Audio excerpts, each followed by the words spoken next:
නමෝ තස්ස භගවතෝ අරහතෝ සම්මා සම්බුද්දස්ස. තුන්වරක්. පින්වත්නි, අද අපේ සමාජයේ ජීවත්වන බහුතරයක් දෙනා ඉන්නේ දැඩි මානසික පීඩනයකින්. එහෙමත් නැත්තං ලොකු නොසන්සුන්කමකින්. හැමෝම දුවනවා. හැමෝම ඉන්නේ කලබලයෙන්. හැබැයි මේ දුවන ජීවිත අස්සේ අපිට අපේම හිත අමතක වෙලා තියෙනවා. බුදුරජාණන් වහන්සේ දේශනා කළේ සචිත්ත පරියෝදපනං කියලා. ඒ කියන්නේ තමන්ගේ සිත පිරිසිදු කර ගැනීම, සිත සංසුන් කර ගැනීම තමයි බුදුදහමේ ප්‍රධානම පණිවිඩය කියලා. අන්න ඒකට තමයි බුදුපියාණන් වහන්සේ අපිට භාවනාව කියන ඖෂධය දේශනා කළේ. භාවනාව කියන්නේ කැලේකට ගිහින් හැමදේම අතෑරලා කරන දෙයක් විතරක්ම නෙවෙයි. තමන් ඉන්න තැනක ඉඳන් තමන්ගේ හිත දෙස බලන්න පුරුදුවීමයි භාවනාව. දවසකට විනාඩි 5ක් වෙන් කරන්න. සුව පහසු තැනක වාඩි වෙලා දෑස් පියාගෙන තමන්ගේ ආශ්වාස ප්‍රාශ්වාසය දිහා විතරක් බලන්න.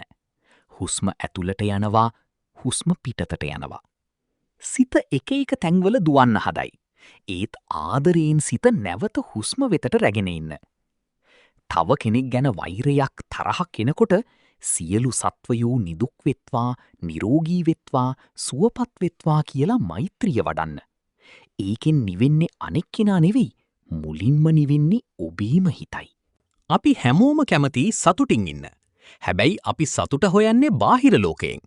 හොඳ යානවාහන, මිල මුදල්, සමාජ තත්ත්වයන් මේ හැමදේම තිබුණත් හිත ඇතුලේ සැනසීමක් නැත්තං ඒ ජීවිතයෙන් ඇති වැඩක් තියනවද? හිතන්න මඩ පිරුණු වතුර වීදුරුවක් දිහා. ඒ වතුර වීදුරුව අපි තව තවත් හොලවන්න වෙන්නේ වතුර තවත් අපිරිසිදු වෙන එක විතරයි.